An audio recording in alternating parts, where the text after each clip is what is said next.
But I also notice when someone says, "What do you like to do?" He will also rattle off all of his professional accomplishments.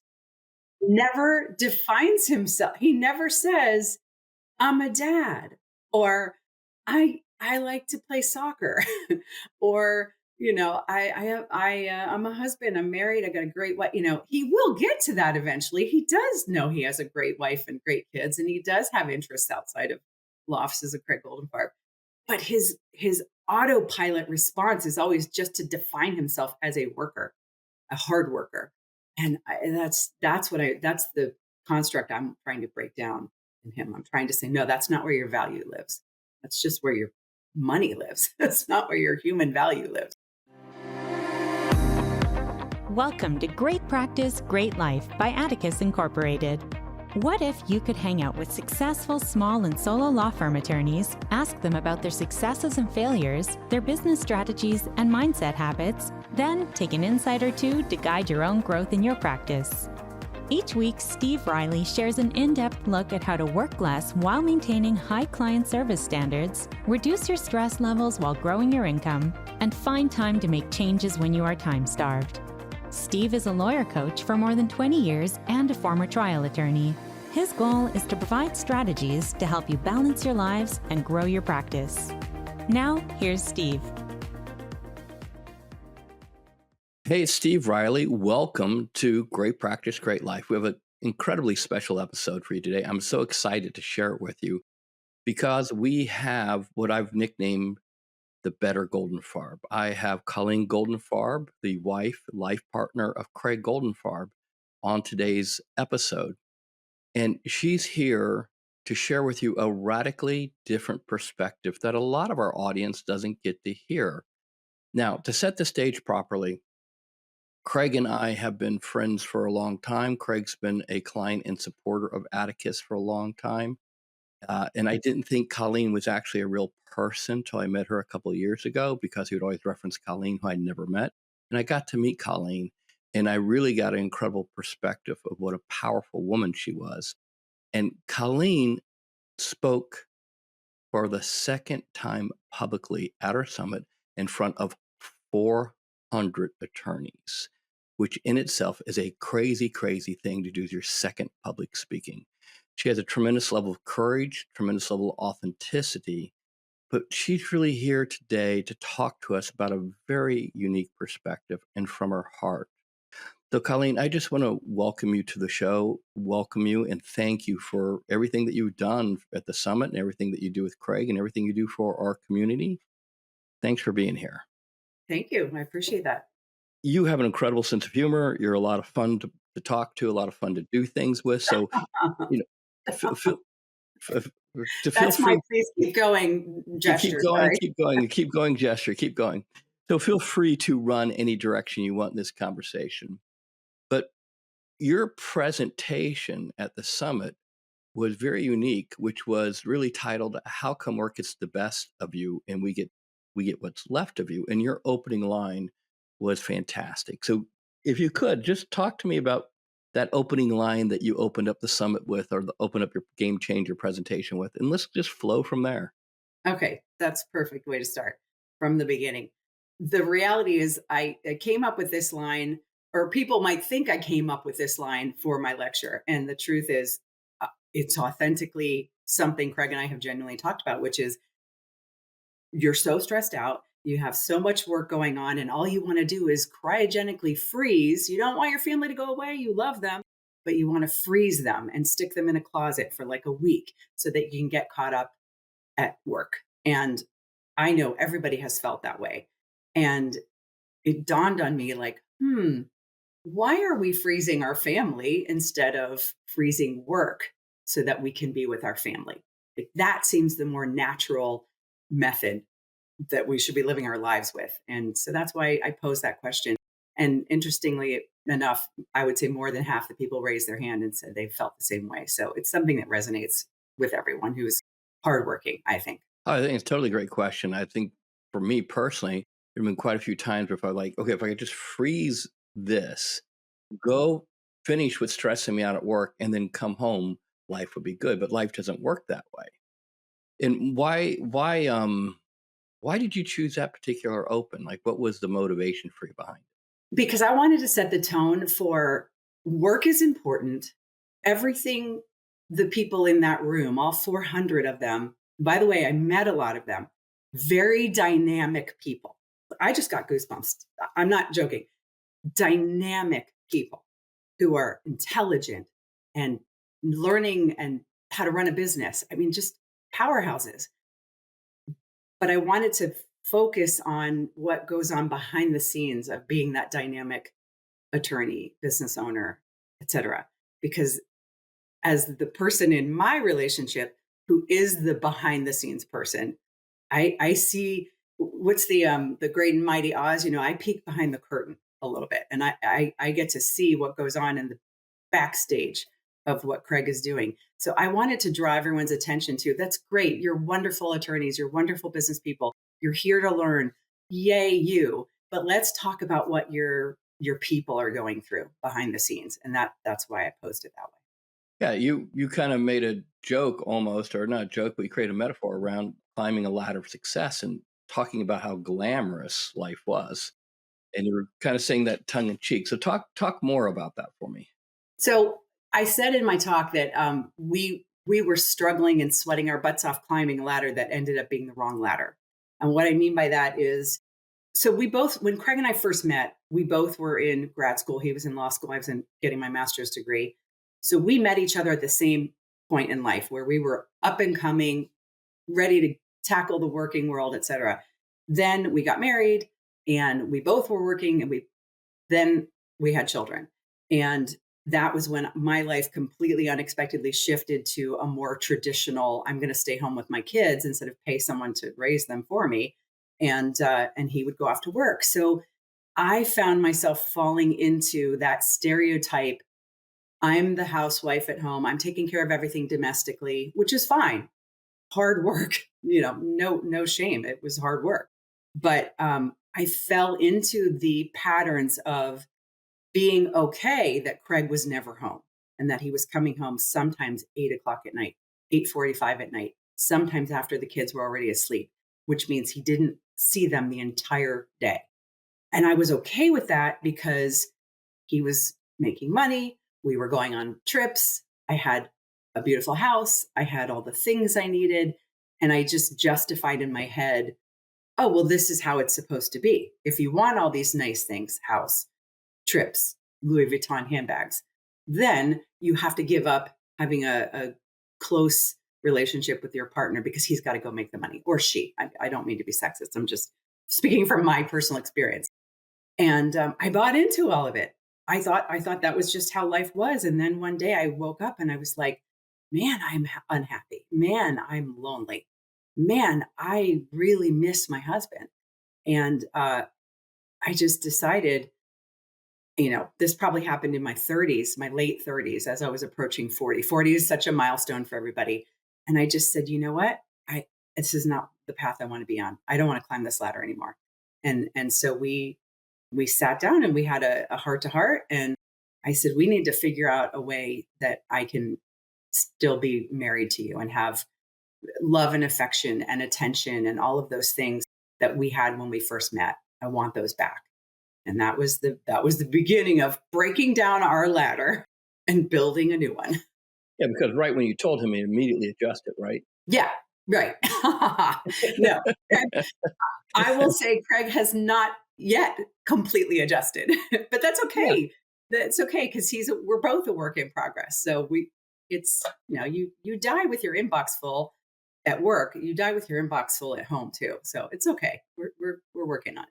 Well, so a couple of things that you talked about, and I just want to kind of give a perspective here. You had a fairly significant degree, a fairly significant career. So you had a master's in journalism. You were an on-camera journalist. You interviewed some pretty significant people. So your decision to go home. So talk for a minute about your career, just a minute or two. And then I want to talk a little bit about this so people can understand the decision you made.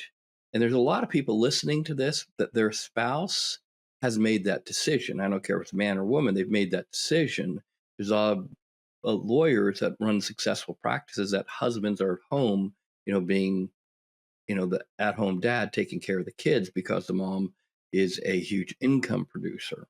Well, I can tell you my sister is that. My sister's an attorney as well in Miami, and she's the CEO of her law firm, and her husband stays home with their kids. So yeah, it does happen. It's far more likely or common in our culture for the wife to stay home, but it's both.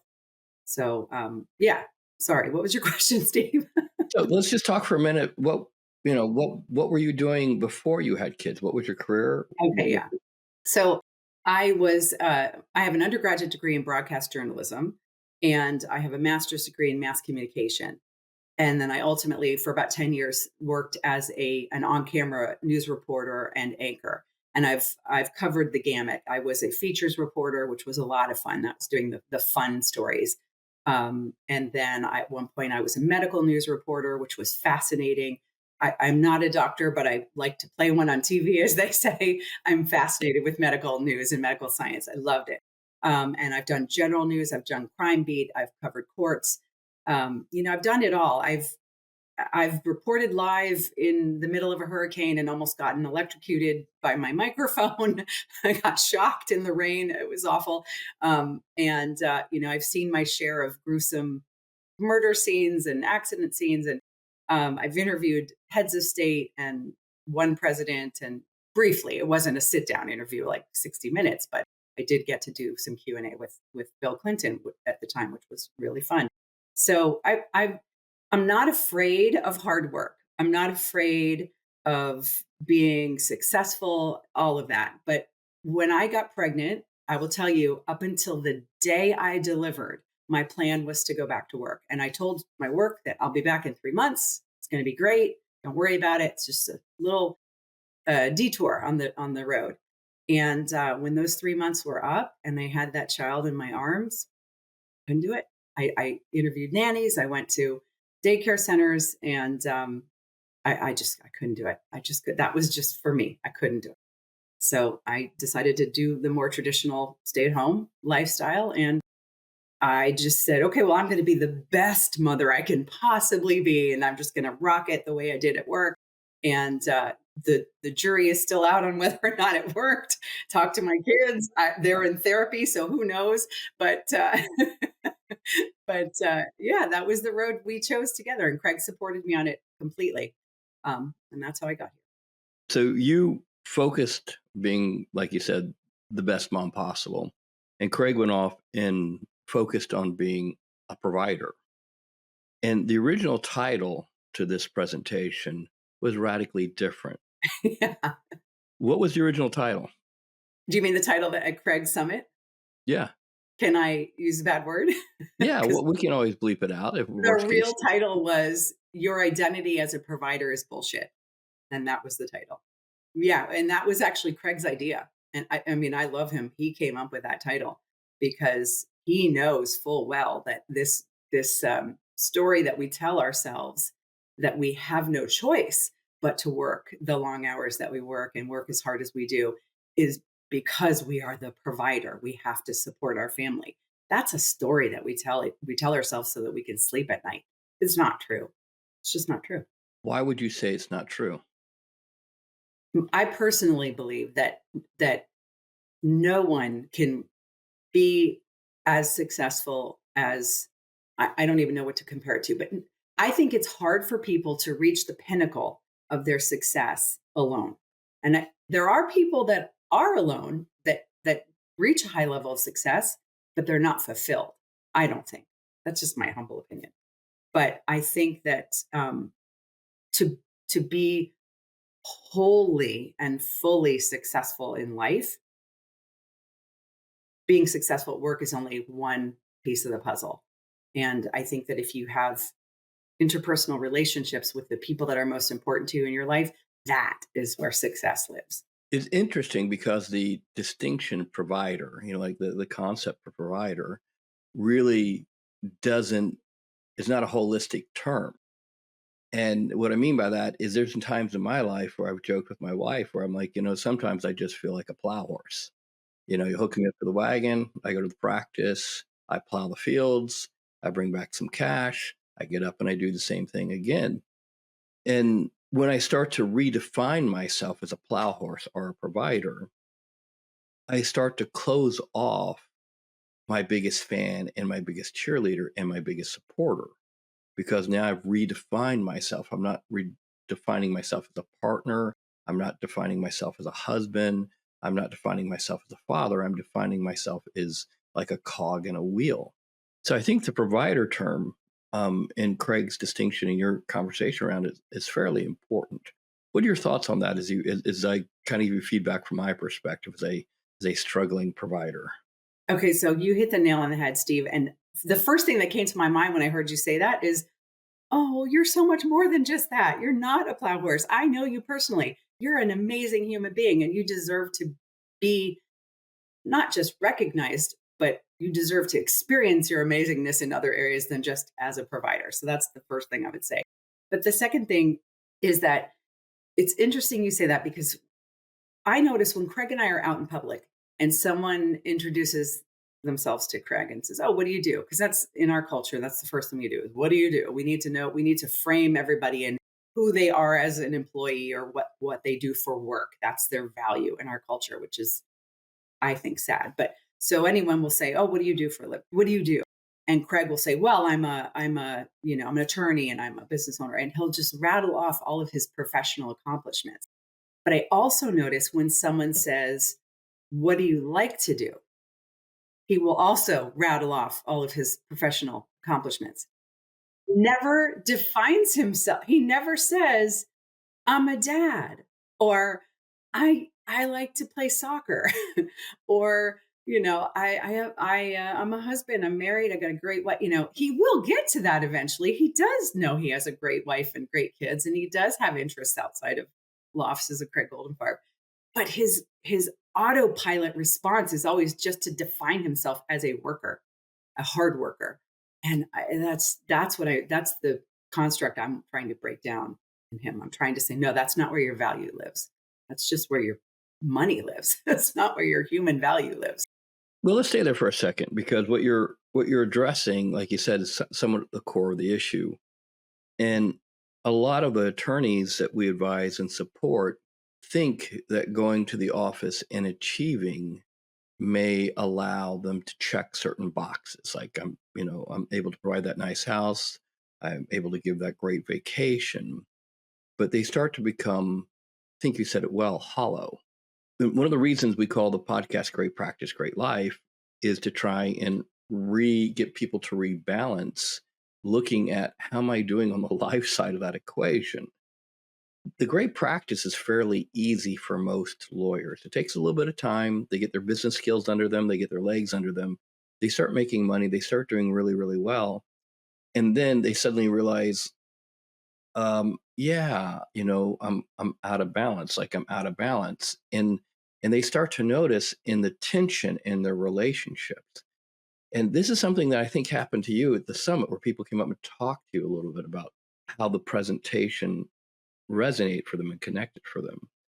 Um, so if you don't mind, spend a few minutes about some of the conversations you had. So hopefully the audience can listen and go, I can connect to that. I can get to that, because this is an opportunity for people to look at. Yeah, like I'm doing well at the practice. I listen to this podcast for ways of making money, but I've always talked about the distinction between achievement versus greatness.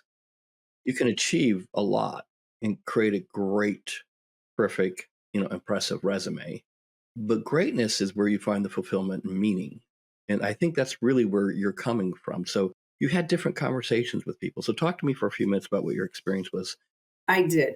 So before I share a couple of experiences, I just want to go back to checking boxes real quick, because that is a concept that it has two sides of it. Because again, I don't attend Atticus as an attorney. I'm not an attorney. So I don't know all of the things that you are teaching the members, but I would imagine a lot of it is goal setting.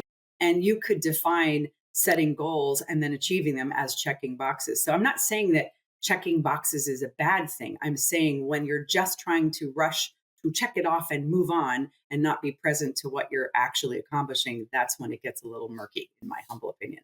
But so this was such a great weekend for me, because I got to meet so many wonderful people. And after my lecture was over, I was like, "Ooh, okay, that's done. Now I can just go enjoy talking to these people and having a drink, etc." And a lot of people came up to me. I had grown men come up to me and say, "I cried during your lecture, and I'm going to call my wife right away. I need to rethink my everything." And I was like, "Don't rethink everything. Just focus on a couple small steps you can take. It's okay. You're still doing great." But I had one bizarre experience where an older gentleman came up to me and teased me and said, "Oh, how's Craig holding up now after your talk?" And I said, "What do you mean?" He said, "Well, how's he doing now that he got run over by the bus that you threw him under?" I started laughing, and I know he was just being funny, and Right.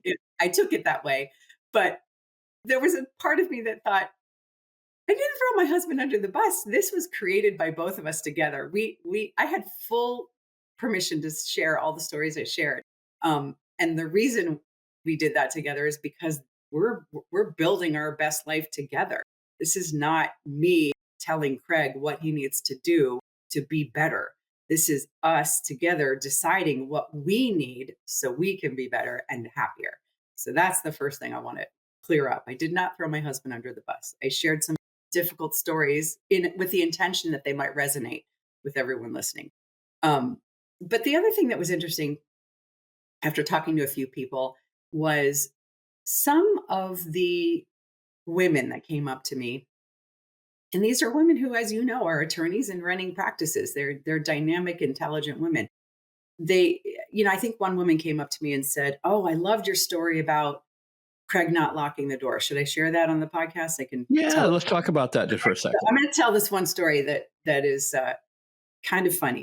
So for years, Craig would leave the house in the morning and he would forget to lock the front door, and it would make me absolutely insane, like unhealthily angry. And I would, as soon as he left, I would shoot him a text. You left the door unlocked again, and he'd be like, would do you want me to come back and drive all the way back and lock it for you, or are your fingers broken?" We would in that kind of conflict, and it would just devolve to this childish bickering. And it went on for like a couple of years. I'm not going to lie. It was so stupid. I at one point got a neon sign and wrote "lock door" and stuck it up on the door. And, and even that didn't work. I'm not joking. Even that didn't work. And because I think he was rebelling a little bit. He didn't want to be told what to do. And, I think he might have been rebelling a little bit. yeah, maybe. I'm suspicious, maybe. Yeah, I'm suspicious too. So anyway, cut to, years later of the same fight. And we finally, after we got some coaching ourselves, for those who don't know, we worked with Glenn Finch, and he taught us the speaker listener technique and all kinds of wonderful things. But we finally got to a point where I got in touch with what was bothering me about the door locking. It wasn't that I felt literally unsafe. I live in a beautiful neighborhood. There's no criminals here that I know of. But it was that when I was a child, my father had this evening ritual where he would go around and make sure the sliding glass door was locked, the front door was locked, windows were closed. That was his way of expressing love for his wife and three daughters, that we were all safely tucked into our little nest. And even at a very young age, that really comforted me. That made me feel safe. That made me think, oh yeah, the dad is supposed to protect us. That's how it's supposed to go. And again, even at that young age, I recognized the husband is protecting the wife too. Like, I just knew that instinctually. So I realized that I wanted Craig to lock the door so that I could feel that my partner was protecting me, and that my safety was prioritized. And by not locking the door, it made me feel like a sail flapping in the wind. Like, he doesn't care about my safety. I have no one. I'm not safe. And then, when your brain starts to go, I have no one, which is not true. I'm not safe, also not true. But that's the story you tell yourself. Then that's where the rage comes from, that the door's not being locked. So as soon as we peeled the onion layers away and got down to that was what was going on for me, it was like a light bulb moment for Craig. And he said, "Of course I want you to feel safe." And now he locks the door and it's not an issue. And so we just disappeared that whole conflict. But it was because we had to get down to the reason we were upset. So you work through what other people might have been stuck in conflict. Like they would hang out in the conflict.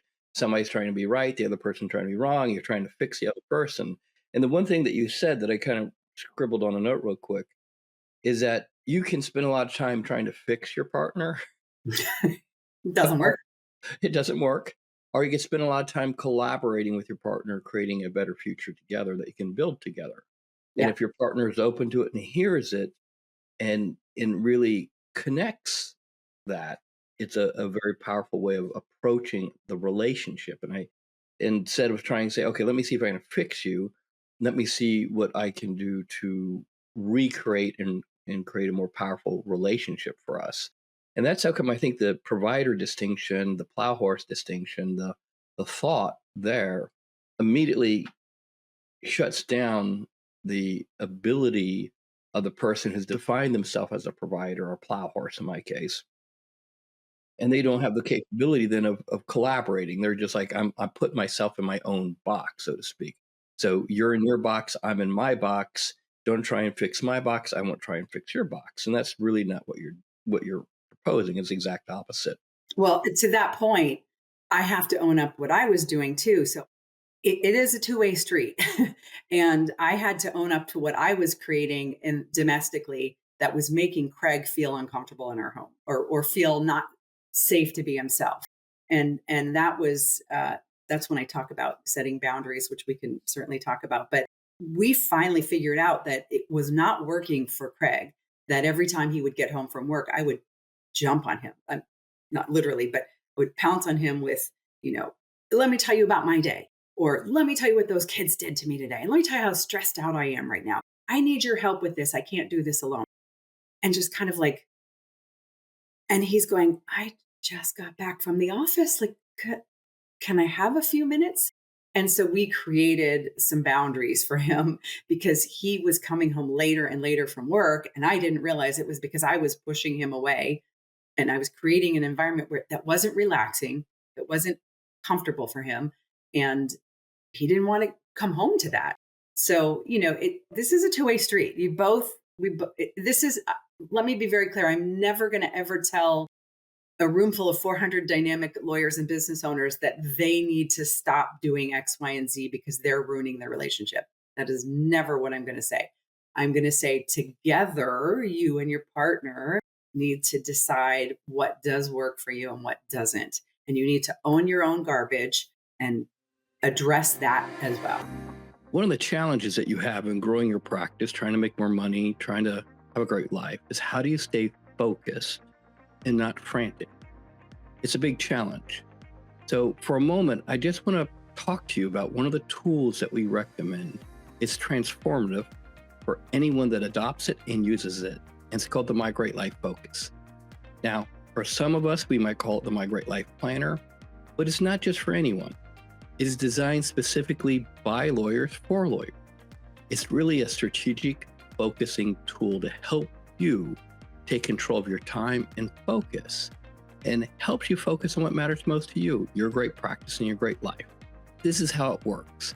Inside of this is a focusing concept that helps you stay focused on the most important goals for you.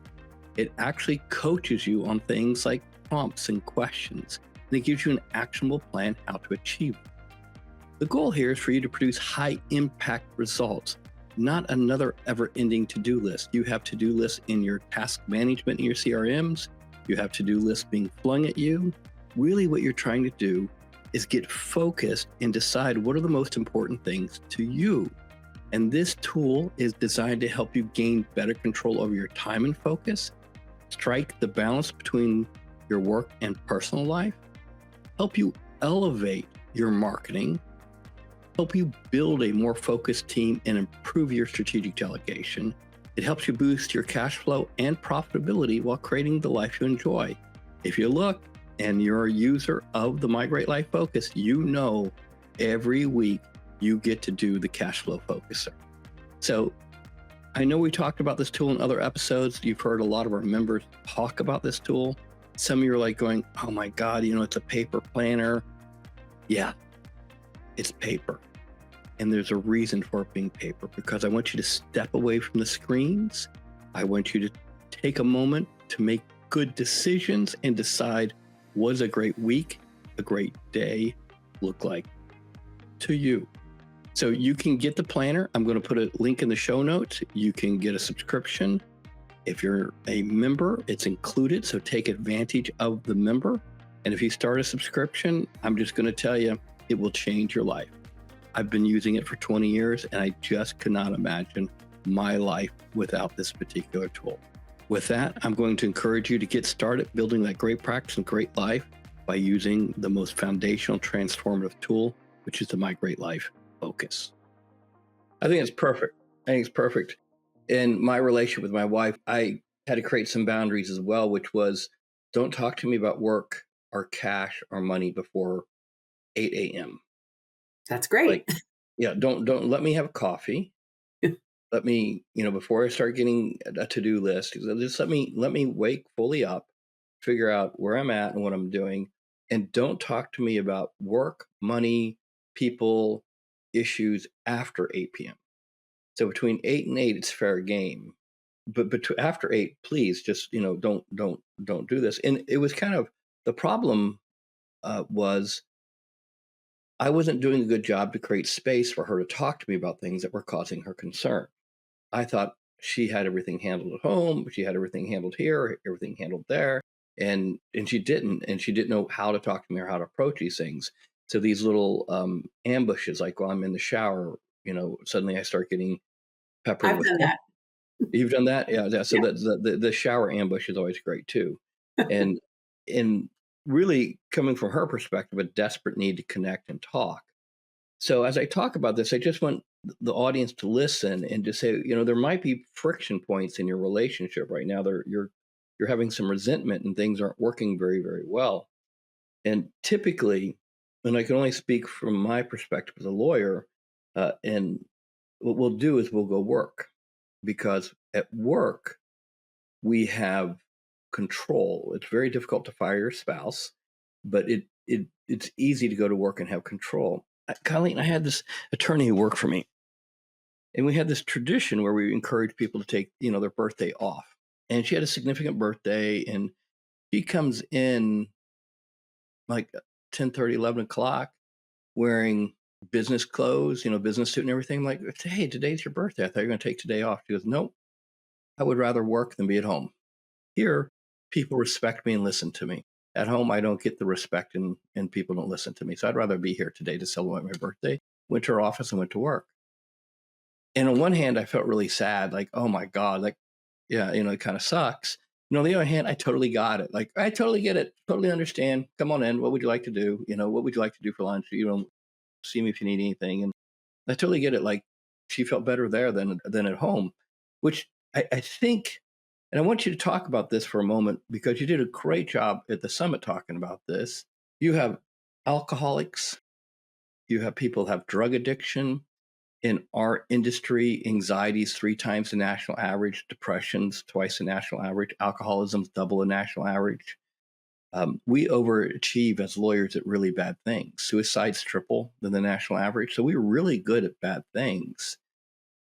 The one form of addiction is totally embraced and supported and adored in the legal industry, and that's work addiction. So talk to me about your perspective of that, because you have, I think, a very unique perspective on work addiction and trying to help us understand.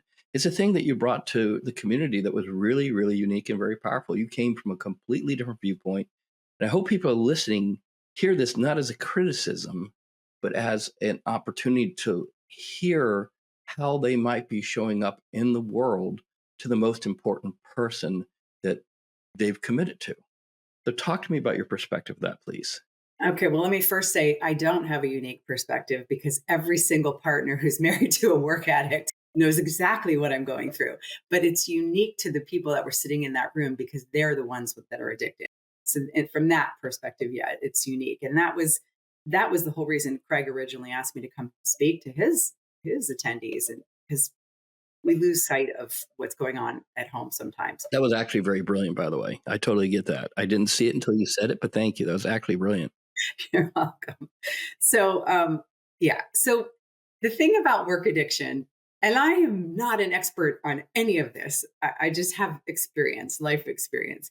But the thing about addiction, work addiction, is that it really is just like alcoholism or actual drug addiction, in that the reason you do the work too long, too many hours, at the exclusion of being with your loved ones, is to escape a stressor, right? And so I mean, that's why people drink. That's why we start drinking. We drink because we're so stressed out that a drink will relax us, or maybe things going on in your personal life are so bad you can't cope, you don't know how to handle it, so you drink to numb yourself. So work addiction to me is no different. And Craig will be the first one to tell you, just like this, the example you gave about an employee who chose to be at work rather than at home on her birthday. I guarantee you, Craig has had times in his life where he thought, I'd rather be at work than on this vacation. As much as it pains me to say that, I can say it easily now because we've addressed it and we're working through it. But make no mistake, every spouse of a workaholic attorney has had that moment on vacation where they want to be in the office right now. Everyone has experienced that. So it's no different than any other addiction. It has to be addressed. Um, the good news is it's not the type of addiction that creates an actual substance and chemicals in your body that you can't quit. Quitting heroin, I'm sure, is a lot harder than quitting work. But so when you're trying to work through not being addicted, you can't just approach it from, well, stop being addicted, stop working so much. You have to approach it from, what do you want out of life?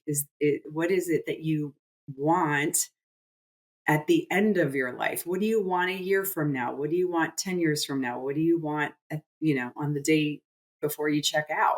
It's the type of addiction that can be cured or treated with going towards something you want, rather than using willpower to stop doing what you're already doing, because that never works. Craig can be home on time. When he was coming home later and later and later, and I said, look, you got to get home by 6:45 at the latest, because you need to see the kids before they go to bed. He could physically do it. He could physically set timers at his office and get home. But that didn't mean he wanted to be home. That didn't mean he was ready to leave the office. So the only way to shift his mindset and get him to want to be home is for us to address all the reasons that he didn't want to be home in the first place. And that's where I come in. I need to own my stuff. I need to make our home environment as peaceful for him as it is for me. And then we need to talk about what his goals are, and what does he really want? Does he want to die at his desk? Nobody wants that. So, Well, I don't know. There are actually quite a few lawyers I know that maybe. that's their goal. I'm telling you, there's quite a few Yeah. lawyers I know that say, I'm going to die here. I'm going to die right here at this desk with cases in front of me, because that's really how I find purpose in life. Well, that just means they haven't looked at the alternatives. They don't know what's out there. Yeah, they've never explored or kind of built a muscle for other possibility. I'm going to share an interesting thing. When I work and train with their other practice advisors, I warn them. And there's one particular tool, and you've done this. You and Craig did this in the couples workshop. The My Great Life, Our Great Decade. So the 10-year planning tool. Well, we usually don't do that. We only do that once a year with couples. In the workshops, we encourage lawyers to do, what a great life looks like 10 years out, just focused on the lawyer's life. And we try and do that so they can start to have a perspective, start to look and say, okay, am I really going up the right ladder of success, or am I on the wrong ladder? What am I doing here? And the power of goal setting allows you to sit in your seat today, look in the future, and reflect back. It's a temporal game where you step ahead and then look backwards. One of the things I've noticed, and this has happened 10, 15 times when I've led workshops, and it usually is a woman. I would say 8 out of 10 times, 80% of the time, a woman is sitting there, and she's an attorney. She's sitting there figuring this out, our team leader. She's sitting there and she's looking out 10 years. And it's brutal, as you know, because you say, okay, what's my age now. What will my age be in 10 years? And you have to write that down, which really sucks. I'm still 17 in my head, and I'm staying there, so just so you Yeah, I'm hanging there. Let's just hang right there, right? know. And when you start to look at it, you look at the age of kids, you look at the age of your spouses. I know I have an issue, or they may have an issue, when 3 minutes to 15 minutes, maybe as late as 30 minutes in that exercise, they get up and they leave the room. I did that. Do you remember? I walked Yep. out and had to go cry. So, yeah, Yep. keep going, sorry. No, you can go. And why did you walk out and have to cry? We were at, I think it was day 2. We were talking about our perfect vacation, our dream vacation, Our greatest and the vacation ever. greatest vacation ever, and there's 2 columns, and we had to each write what is just awful for us. What is the worst possible vacation and what is our best possible vacation? So Craig and I independently wrote out and filled our lists in each column. And when we showed each other, our columns were opposite. He wants to sit at the pool. He wants to sit on a beach with a drink in his hand. We live 10 minutes from the ocean here in Palm Beach County. I can go to the beach 7 days a week if I want. That is not a vacation for me. I want to be in a snow-capped mountain. I want to be on a sled looking at the northern lights in freezing, Finland. And he wants to be in a tropical paradise on a beach. And I just thought, we're not compatible. And I ran out of the room and thought, this is it. It's over. Our vacations don't line up. We're married to the wrong people. It was awful. Yeah, but it's important because you kind of created a future. You looked at the future, and then you looked at his perception of the future. Now, I'm sure we can compromise by doing both types of vacations, And that's right? what we do. Yeah. It's not an either or; it's both. And Craig's done a great job. Your situation is perfect. It's a good example because in your case, you were there with Craig. You guys were together. And some of the workshops, I have somebody there by themselves, and they'll get up and leave the room. And I'll go out and I'll talk to them, and I'll say, so one of the things we challenge them with is taking time off, because we know work addiction is there. And we know that work addiction over time reduces their cognitive capabilities, reduces their capability of being creative, reduces their capability of having joy, intimacy, and love in their life. Over time, work addiction is kind of like having your own psychic vampire. It will drain you dry. And you're just totally not aware of it. And so we challenge the lawyers to take time off. And then they promptly explain why they can't. Like, I am too important. Like, let me explain to you how important I am. That's the first thing we hear. The second thing they say, well, I do take time off when I go to conferences. Like, I will go like 2 days of CLE, and then we'll do like a trip during the CLE thing for like 30 minutes, and then we'll come back. And I'm like, well, that's not time off. That's like working remotely, and trying to get them to, like you said, think differently. But what really is confronting is they'll come back, and they'll start explaining stuff. And I'm usually, if I like the person, I usually ask them a really brutal question. And the question is, have you told your spouse yet? And they're like, told my spouse yet what? Well, have you told them that you don't want to be married anymore? And the look on these people's faces are like, oh my God, like, I've never told anyone that. I was like, I understand, the purpose of our conversation is for you to have a great life. And if your relationship isn't working and you can't make it work, and you're not committed to making it work, and you're looking in the future and you can't look beyond 90 days to 6 months to a year, you're probably not in a great relationship. I mean, like, that you've grown apart, whatever the reasons are, it doesn't matter. So the conversation that you're doing is important, because a lot of folks that are listening to this may be like, oh my God, that's, I think, what's going on for me. I'm not sure if I want to be in that relationship. And Craig was paying some prices for the work addiction, and you paid some prices for the work addiction. What were the costs of the work addiction for you guys? It's hard to talk about because it brings me back to a dark time. But the first thing, I say this to everyone, the first thing that goes when you get disconnected from your partner is intimacy. You just it's not that you lose interest in it, it's that you're mentally exhausted. And when you're mentally exhausted and you feel detached and you feel alone and you feel that you're carrying a burden by yourself, the last thing you want to do is be intimate. There's an old saying, when you're hot, you're hot. When you're not, you're not. And when you're alone and sad and overwhelmed and desperate, you're not hot. So that's the You first don't thing. you don't feel safe? The guy You doesn't don't lock feel the door, safe. for Christ's sake. I mean, why Yeah, does he lock the door? right. You may be interested in that moment in being intimate with your partner, but you don't even feel safe to broach the subject because you haven't barely spoken to your partner for a week. It's almost like your mind goes back to when you're dating. You lose that comfort and connection. Look, I'm not going to say that everyone needs to be married to one person for life. I'm not sure that that's even how humans are meant to be. It's a social construct that we created, whatever. But if you are going to make that commitment to someone, the reason you should do it is because that's the person you feel the safest with on this planet, to share your deepest, darkest secrets and to share your personal mental intimacies and physical intimacies. So that's the reason to be married. And if you don't have that, then what's the point? So the first thing that goes is intimacy, I think, and you become roommates. You may be great friends, but you become roommates. The second thing that went for us was Craig kind of got detached from his kids a little bit, a lot actually. And it doesn't mean that he doesn't love them and wouldn't take a bullet for them, because he would. But he he lost sight of how to be a dad, if that makes any sense. It wasn't that he didn't want to be a dad, it's that he didn't know what to do. And you said something earlier about when you become addicted to work, you lose some of your creativity and your joy. I I've never heard that before, but I couldn't agree more. Craig really forgot how to be silly and playful with his toddlers and his kids. And I know that he knows how to be silly and playful because it's one of the things that attracted me to him in the first place. But he was being less and less funny and less joyous.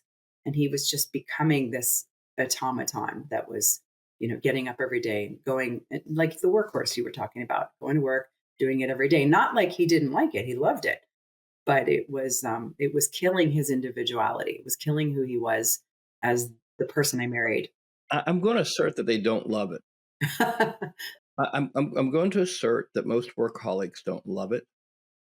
Okay, that's fair. No, I think what happens is they feel validated and important somewhere. Yeah. And so I think it's not so much a love it like I so love this.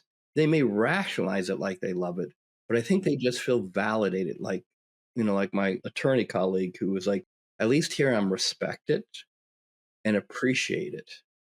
Clients like me, the team like me. I feel like I matter here. So I think for a lot of lawyers, not all of them, some do just totally love it, but there are a lot that are like, here's better than there. And if they've got a choice, at least here, I got validation. I feel important. When I walk into the room, somebody goes, Mr. Riley, I meet my friends at Starbucks. At home, you're late, take out the trash. And I'm not saying that, to be negative towards my wife. I'm just saying that I think for some people, work addiction is supported because there's positive reinforcement. 100%. 100%. Yeah, and that's the key, is to try to figure out how can we create a life together where the addict comes home and gets to feel some of those things too. Look, I mean, Craig's not going to walk in the door and I'm not going to put a crown on his head.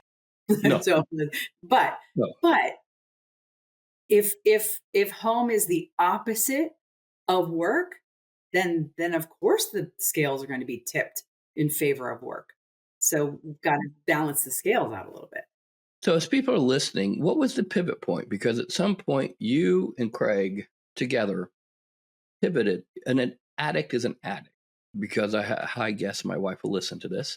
I will be the first to concede that one of my coping mechanisms in life, when I'm depressed, I'm unhappy about something, I don't feel good about something, I'm not sure what to do with the problem, is I go to work. Because at least there I feel like I can get traction, like I can move something. So if I'm not getting along with her, I'll just go to work. And I find that work is satisfying if my relationship with her is not working. So where was the pivot point for you and Craig? Like, what happened? What did you do to say, okay, we're going to turn this, we're going up the wrong ladder, let's readjust? And what are some of the strategies you'd recommend to the audience that they can apply in their life? Well, first of all, everything you just said is accurate, and Yeah. When you need a sense of control, when you're feeling lost, if you feel it at work, that's where you're going to go. And that's a natural thing to do. The turning point for us was, when you said you step outside sometimes and have to talk to someone and say, when have you told your partner that you're getting, you don't want to be married anymore? And they're like, what? We reached that point. We reached that point where we were like, do we want to stay together? And we had a good friend of ours who she is a life coach, and she gave us some incredible advice that helped us figure out if we wanted to stay together or not stay together. And she said, look, Colleen, if you are leaving your marriage because you're unhappy about X, Y, and Z, your troubles and the things that are making you unhappy are going to follow you into your next relationship. So here's my challenge to you. Fix those things first. Get happy in the areas that you're unhappy in. And then if you still want to leave, leave. The example she gave was, we live in an area we live in Palm Beach County, northern Palm Beach County. It's beautiful here. It's a beautiful suburb. We have a vibrant city, West Palm Beach, but we live in the suburbs, manicured lawns, et cetera. And it's all lovely. And we have everything we need and great restaurants, et cetera. But it's kind of boring for me. Craig likes it. I don't find my people here. I'm a bit of a weirdo. I like interesting creatives, and I wasn't finding those people here. And I kept complaining to Craig, we got to move. We got to move. I hate it here. I don't want to live here. I want to live where there's more creative minds, et cetera. And that was my biggest complaint, one of my biggest complaints. And this friend of ours said, Colleen, if you want to move, you can move. But before you move, find 5 things about where you live that you love. And she kind of like forced me and coached me through it and made me go seek what I did love about where I lived. And I did that little exercise, and I was like, okay, it's not that bad It doesn't sound totally bad. I mean, this is here. No, it's West not totally Palm. bad. Oh, I Palm guess I Beach never is not really that terrible. noticed. Yeah, I guess there is this cool thing that's in my community that we can do or whatever. And I ended up just making peace with where I lived. And so I'm just using that as an example. If you can do that with your relationship, don't ever leave a relationship just with everything in your life miserable, because that misery is going to follow you. It sticks to you. You got to work that out first and then decide if the relationship still isn't right. So the turning point for us was, okay, what do we want? Do we want to stay together or do we want to split? And we both did a lot of thinking and soul searching. And we said, we want to try to stay together. And we said, okay, so how are we going to do this?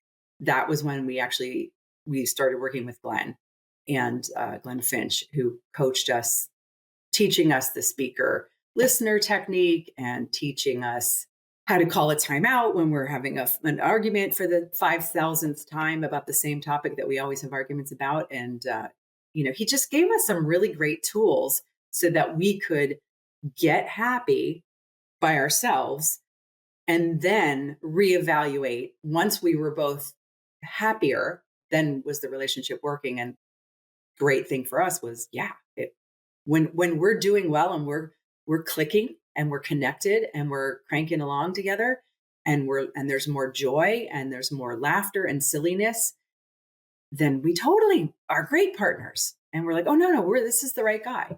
So we still don't agree on vacations, but that's okay. So we do both, or I travel solo. I've got some great friends that I can, go do snowy things with if Craig doesn't want to put a jacket on. One of the things that you said at the summit was climb a ladder that inspires you. And you talked about 3 strategies. Do you recall these 3 strategies? I talked about a lot of strategies. Refresh my memory. Talking Okay. about So you gave 3 strategies. One I'll give them all 3, and you organize them and talk about any way you want. Be intentional with your time. Yeah.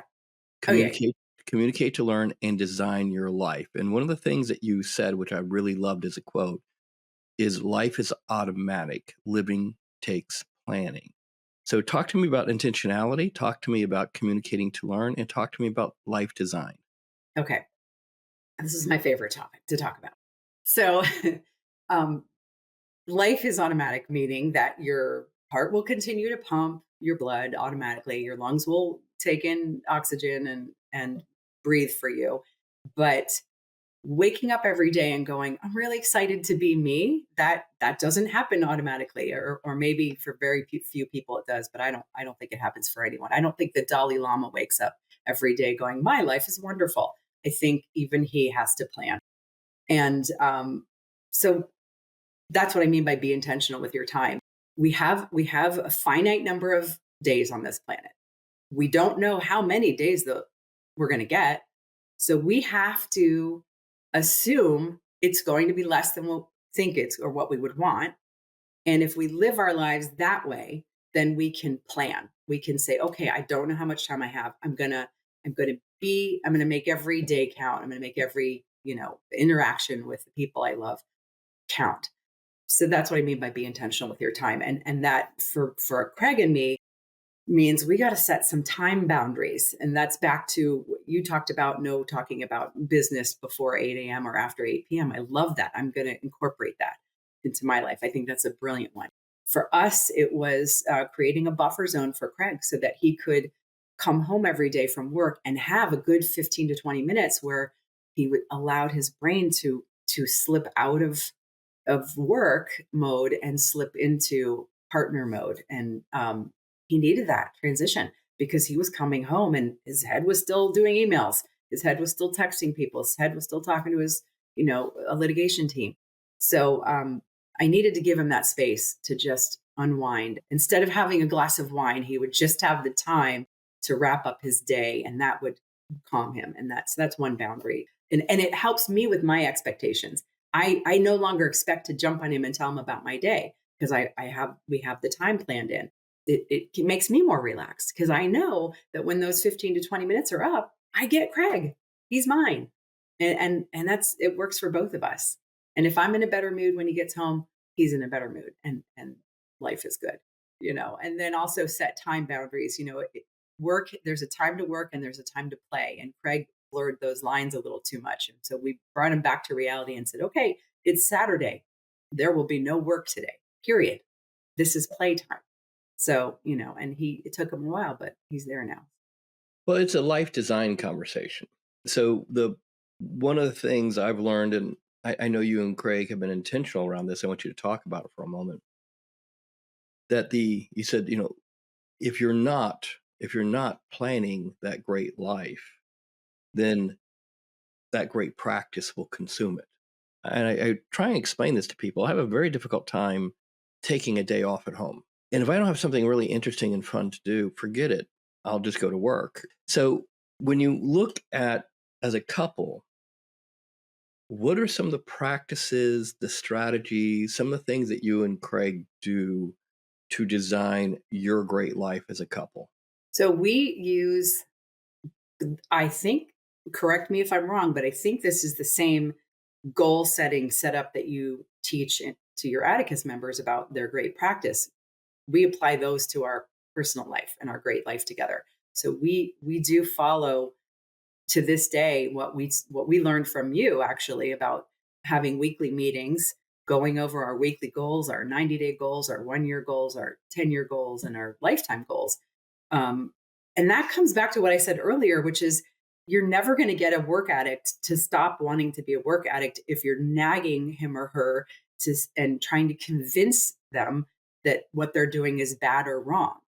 You're only going to draw them out of that work addiction if you have a carrot in front of them that is something they really want. We will never make effective behavioral changes if we're running away from something, but we will if we're running towards something. And that's the key. Bingo. So our great life is a conversation about how you as a couple create a future together that's powerful, and it's one that you collaborate on. And the common mistake the lawyers make, or the lawyer spouses make, is they try and fix their spouse. They go home and say, here's my great life, here we go. And then the spouse will look at it and go, that's great, I'm really happy for you. And then not say anything. And this is one of the reasons we create the workshop, is to bring people in so we can work with them, because the lawyer doesn't know how to go home and explain to their spouse, here's how I see my future, and here's how I think we play together in the future. And there's no foundation for communication. There's no intentionality. There's no tools. There's no explanation. It's just, life designed by ambush. So the important thing that you're doing, and it is a goal setting structure, is that you're creating a future possibility with Craig that's as powerful and hopefully more powerful than what he sees at work. And if he doesn't see something like that, I'm just speaking from my perspective. Krista and I are getting ready to take 5 weeks off. We're going to end of December through January. We're going to go Australia for New Year's, then we're going to go back-to-back cruises. I'm excited about that. Like, I'm totally jacked and excited about that. I'm excited for you. I want to come. That sounds amazing. Last year we did Antarctica, but these are things that are what I like to call my great life adventures. These are things that for me, I'm like, oh, that sounds like fun. Now, if you said, hey, Steve, we're going to, hang out here, you got 2 weeks off. And what we're going to do is we're going to get up in the morning and go exercise. And then this afternoon, we'll go watch a movie or do something, or we'll hang out and watch TV. I can make that maybe, I don't know, a day. And then I'm like, I got to do something fun. And I got something that's like you. I want to be challenged. I want to learn something. And so our greatest vacation ever conversation is important, because you have to do exactly what you did, which was, these are the elements of what a great vacation looks like to me. These are the elements. And you and I are not alone in this. Mark Metzger, who may or may not listen to this, his wife, Judy, her idea of a great day off is sitting by the pool, reading a book, drink in her hand, chilling out. Mark is like me. He's like, okay, we're going to go to the Louvre. And we're going to get at the Louvre when it opens. And we're going to talk go about this, Mark and I. Yeah, I know exactly what you're talking about. Yeah.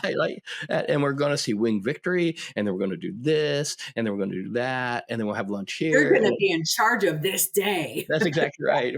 We're going to take this day and we're going to, win it. Right. Yeah. So you are a force to be reckoned with. And some of the attorneys that hear this, hopefully, will share this episode with their spouse to open up a dialogue and create possibility.